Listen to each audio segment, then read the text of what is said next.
Bonjour à tous, je me présente, je suis Karine Montanet-Reynaud, économiste, professeure à l'Université d'Andorre et j'ai le grand plaisir de servir le peuple andorran pour la deuxième fois consécutive en tant que députée de la Principauté d'Andorre. Alors, pour ceux qui ne connaissent pas ce merveilleux petit pays, c'est un pays de 78 000 habitants, situé au cœur des Pyrénées, entre la France et l'Espagne.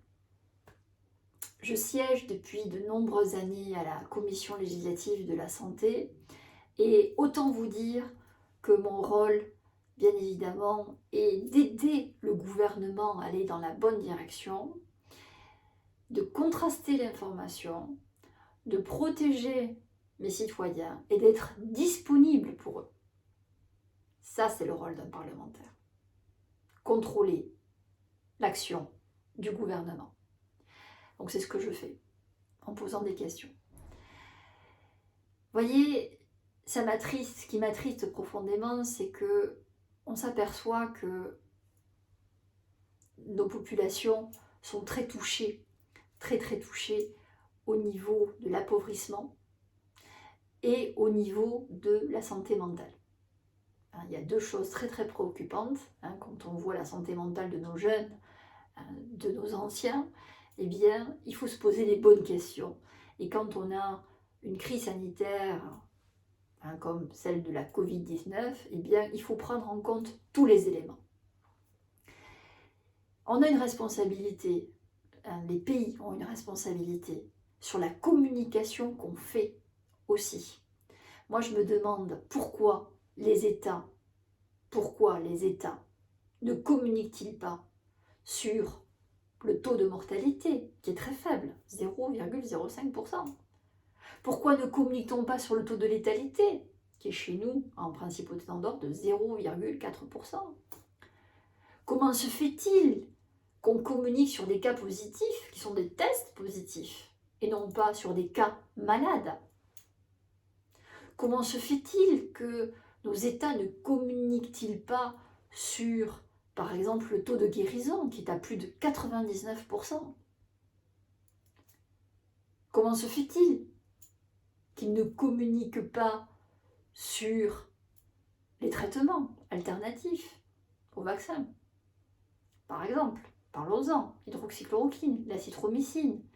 Il y a eu énormément d'études qui démontrent l'efficacité de l'hydroxychloroquine associée à l'azithromycine.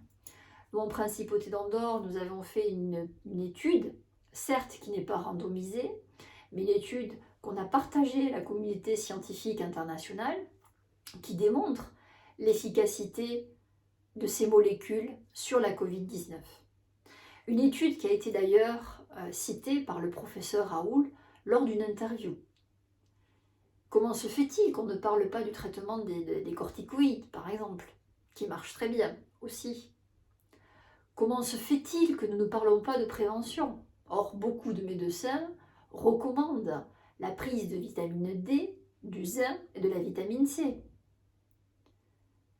Comment se fait-il que nous n'agissions pas sur la prévention des personnes à risque, des personnes fragiles, avec par exemple le remboursement des masques FFP2, par exemple?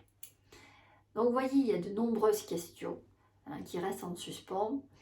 On entend parler que le vaccin Pfizer ou Moderna sont les grands sauveurs de notre humanité.